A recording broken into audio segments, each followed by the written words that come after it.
Hi అండి, భూమిలో దివి మీ ఉషా వ్లాగ్స్కి స్వాగతం.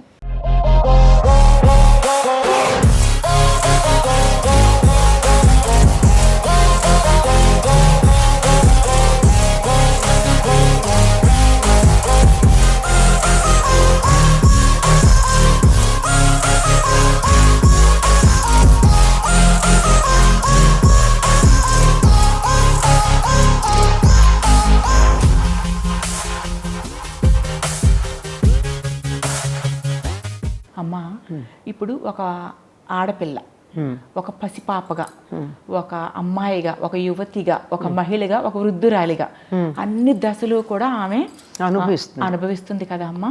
ఇట్లాంటి ఇట్లా అనుభవించాలి. తన అనుభవించడంతో పాటు అన్ని దశల్లోనూ కూడా ఏ దశకు సంబంధించి ఆ దశకి బాధ్యత వహించాలి. అట్లాంటి స్త్రీని మనం అసలు ఏ విధంగా పెంచుకోవాలమ్మా పసిబిడ్డ దగ్గర నుంచి? అమ్మ, పిల్లల్ని పిల్లల్లాగా ఉంచాలమ్మా. మనకి పిల్లల పెంపకంలో ఒక మాట చెప్తారు, 5 ఏళ్ల వరకు దేవుళ్ళలాగా లేక చక్రవర్తిలాగా చూడాలని. 15 ఏళ్ళు 10 నుంచి 5 ఏళ్ళు నిండాక 15 ఏళ్ళు వచ్చే వరకు దాసుడిలాగా చూడాలి.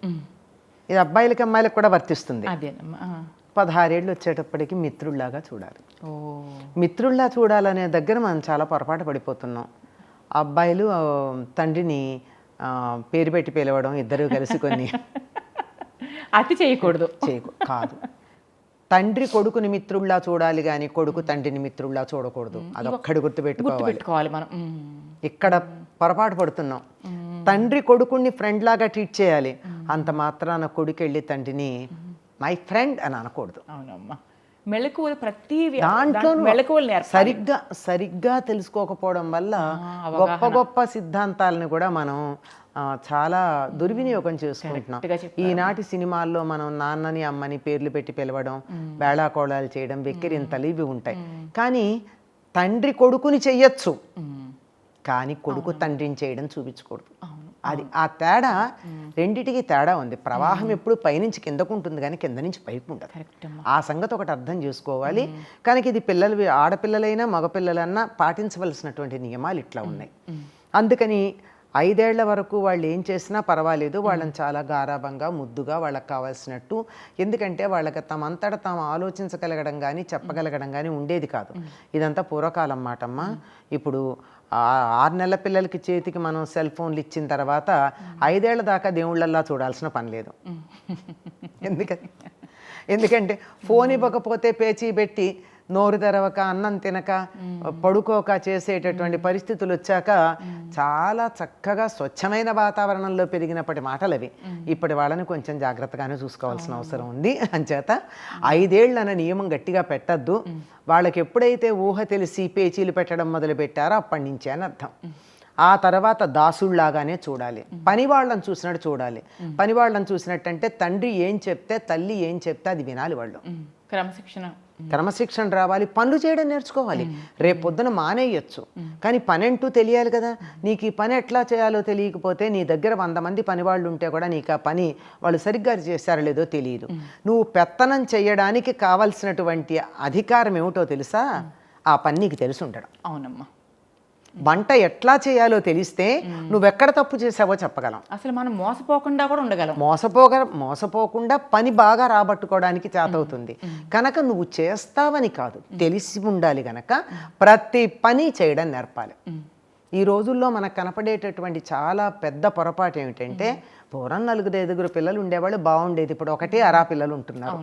అందువల్ల వాళ్ళని చాలా గారాబం చేసి నెతికెక్కించుకుని మా అమ్మాయికి స్టవ్ వెలిగించటం రాదండి అని చెప్పేవాళ్ళు చాలా మంది. ప్రభావం ఏంటో తెలుసుకోలేకపోతున్నారు. మీ అమ్మాయికి స్టవ్ వెలిగించడం రాదా, ముందు నిన్ను 2 వేస్తానని చెప్పాలి. అది అవునమ్మా, ఆ మాట అన్న తల్లిని 2 వాయిస్తే పిల్లల జీవితం బాగుంటుంది. మన పిల్లల మేలు కోసమే కదా చెప్పేది. ఎక్కడికి వెళ్ళినా కూడా వాళ్ళు బ్రతకగలిగేటట్టు ఉండాలి. ఎక్కడ వదిలేస్తే, అది సముద్ర మధ్యంలో వదిలేస్తే, ఒక దీవిలో వదిలేస్తే వాళ్ళు బతకగలిగినటువంటి, తన కాళ్ళ మీద తను నిలబడగలిగినటువంటి శక్తి సామర్థ్యాలని ఇచ్చి వదిలేయాలి. కానీ నెత్తికెక్కించుకుంటే ఏమవుతుందమ్మా? అది చేయకూడదు. అపురూపం అనుకుంటున్నారు వాళ్ళు.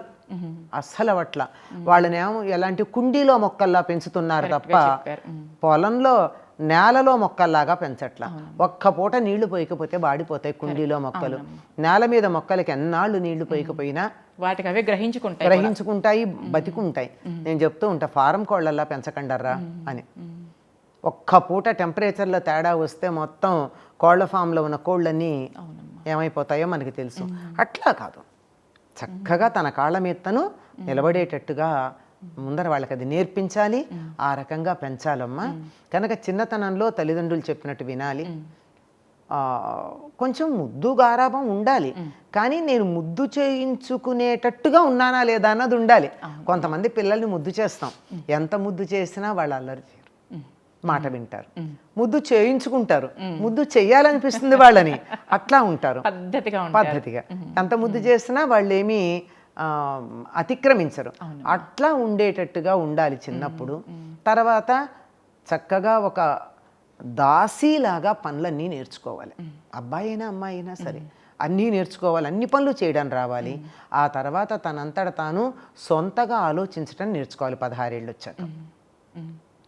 ప్రాప్తేషు షోడశే వర్షే పుత్రం మిత్రవదాచరేత్ అన్నారు. 16 ఏళ్ళు వచ్చాక మిత్రుల్లా చూడాలి అంటే నువ్వు మిత్రుల్లా ఉండగలిగినటువంటి ఇండివిజువాలిటీ పెంపొందించుకోమని అర్థం. అంతేగాని ఇంకా నాకు 25 ఏళ్ళు వచ్చినా నా స్కూల్ ఫీజు కడతావా, నేను ఇంకో కోర్స్ చేస్తాను కాలేజీ ఫీజు కడతావా, అయినా నాకు బండి కొనిస్తావా, బండిలో పోయడానికి పెట్రోల్గా డబ్బిస్తావా అని అడిగేటువంటి పరిస్థితిలో ఉన్న వాళ్ళని మిత్రుల్లా ఎక్కడ చూస్తామండి, దాసుల్లా చూడాల్సి ఉంటుంది. బానిస మళ్ళీ దాసుడు కూడా కాదు. కనుక ఏ వయస్సుకి తగినట్టుగా ఆ వయస్సుకి తగినటువంటి వ్యక్తతని తెచ్చుకోవాలమ్మా. తెచ్చుకుని దానికి తగినట్టుగా ప్రవర్తించాలి. అట్లా ఉన్నప్పుడే అప్పటి వరకు చదువుకోవాలి. 16 ఏళ్ళు వచ్చేదాకా తప్పనిసరిగా చదువుకోవాలి. ఆ తర్వాత తను ప్రత్యేకంగా ఏదన్నా చదువుకోవాలంటే ఈ కాలం మాటల్లో చెప్పాలంటే, పూర్వకాలం అది ఉండేది కాదు, చెప్పాలంటే స్పెషలైజ్డ్ కోర్స్, ఇంజనీరింగ్ చేస్తావా, మెడిసిన్ చేస్తావా, ఇంకోటి చేస్తావా, దానికి వెళ్ళినప్పుడు కూడా పూర్తిగా తల్లిదండ్రుల మీద ఆధారపడకుండా నీ శక్తి సామర్థ్యాలు కొంత నువ్వు వెచ్చించుకుంటూ ఉండాలి. అయిన తర్వాత నీ జీవిత భాగస్వామితో నీ జీవితం ప్రారంభించిన దగ్గర నుంచి తల్లిదండ్రుల మీద ఆధారపడకుండా ఉండాలి. కరెక్ట్ అమ్మా. పనికి కానీ డబ్బుకి కానీ చాలామంది సంపాదిస్తున్నారు కానీ పనికి తల్లిదండ్రుల మీదే ఆధారపడుతున్నారు. కలిసి ఉండద్దని చెప్పట్లా, కలిసి ఉండండి, కానీ తల్లిని తండ్రిని పనివాళ్ళల్లా చేసి మీరు ఈ పని చెయ్యాలి, నా పిల్లల్ని మీరే చూడాలి, నా పిల్లలకి చదువు మీరే చెప్పాలి అనకూడదు. మీరు అన్నీ చేసుకోండి, వాళ్ళు సూపర్వైజ్ చేస్తారు. కరెక్ట్, అవునమ్మా. మీ పిల్లలకి ఏర్పాట్లు మీరు చేసుకోండి, వాడు చూస్తారు. చూడరని చెప్పట్లా, చూడకూడదని చెప్పట్లా, చూడాలి కూడా.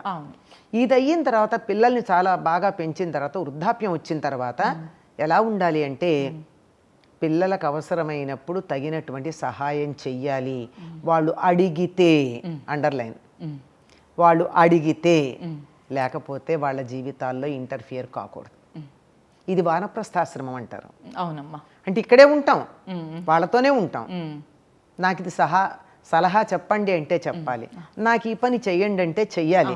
వాళ్ళు మనకు అప్పచెప్పారు అనుకో, ఈ పని మాకు సహాయం కావాలమ్మా, లేదా నాన్న నీ వల్ల నాకు ఈ పని కావాలి అంటే చెయ్యండి. అంతేగాని మా చిన్నప్పుడు అని చెప్పద్దు. అవునమ్మా, కరెక్టే. మా చిన్నప్పుడు అనగానే పిల్లలు అంటారు నువ్వు పల్లెటూరులో ఉన్నావు, ఆ రోజులు వేరు, ఆ రోజులు వేరంటారు. వాళ్ళ చేత అండం దేనికి, అనిపించుకోవడం దేనికి.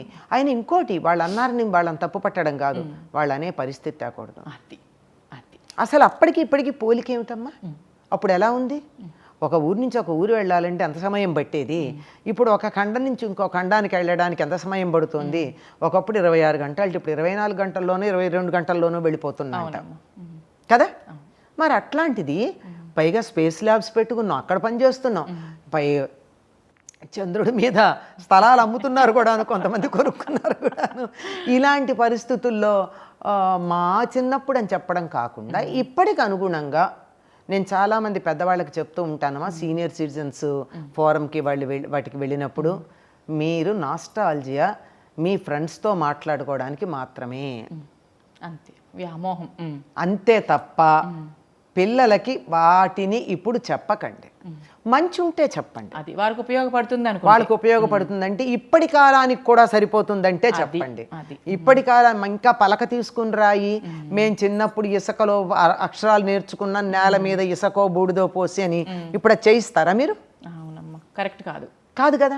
ఇప్పటికి అనుగుణంగా ఉండేదేదో అది ఇప్పుడు ఏదో మ్యాజిక్ స్లేట్ అది చెప్పండి, సేమ్ ప్యాటర్న్ కదా, అట్లాంటివి చెప్పండి. అంతేగాని మోడర్నైజ్డ్ వెర్షన్స్ చెప్పండి. మౌలికంగా ఉన్న విషయం ఏంటంటే పునాదులు మార్చకండి, ఇంటీరియర్స్ మార్చుకోండి. కరెక్ట్. అది ఇంటి ఫ్రేమ్ వర్క్ మార్చలేం, ఇంటీరియర్స్ మార్చుకోండి, డెకరేషన్స్ మార్చుకోండి, బ్యూటిఫికేషన్ మార్చుకోండి, పునాదులు మార్చొద్దు. అవునమ్మా. ఈ మన సనాతన ధర్మం కుటుంబ వ్యవస్థ అనే పునాదులని మార్చకుండా ఉన్నట్టయితే అటు ఆడపిల్లలు కానీ మగపిల్లలు కానీ చిన్నతనంలో వాళ్ళ కర్తవ్యం తల్లిదండ్రుల మాట వినడం, తర్వాత తమ జీవితాన్ని వాళ్ళు తమ కాళ్ళ మీద నిలబడి నిర్వర్తించుకోవడం, తమ సమస్యల్ని వీలైనంత వరకు తామే పరిష్కరించుకోవడం, ఎక్కడికన్నా తేడా వస్తే పెద్దవాళ్ళని సలహా అడగడం, వాళ్ళ సలహాలు తీసుకుని పరిష్కరించుకోవడం, పెద్దవాళ్ళు అయిన తర్వాత పిల్లల విషయంలో అడిగితే కానీ కల్పించుకోకుండా ఉండడం. హాయిగా మన నిజం చెప్పాలంటేనమ్మా 60 ఏళ్ళు దాటాక ఎవరి జీవితం వాళ్ళకి అప్పుడు కానీ మొదలవదు.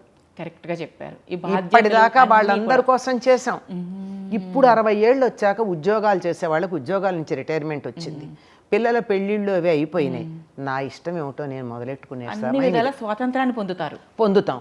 హాయిగా చక్కగా నాకు ఇష్టమైంది ఏదో, నాకు ఆధ్యాత్మికం ఇష్టమా, గ్రంథాలు చదువుకో, లేదు నాకు ఆర్ట్ ఇష్టమా, ఇప్పుడు పెయింటింగ్ నేర్చుకోవడం మొదలు పెడితే తప్పేం లేదు. 60 ఏళ్ళకి లేదు, 60 ఏళ్ళకి స్విమ్మింగ్కి వెళ్ళినటువంటి వాళ్ళు నాకు తెలుసు, అప్పుడు సంగీతం మొదలుపెట్టినటువంటి వాళ్ళు, కచేరీలు చేసినటువంటి వాళ్ళు బోల్డ్ మంది తెలుసు.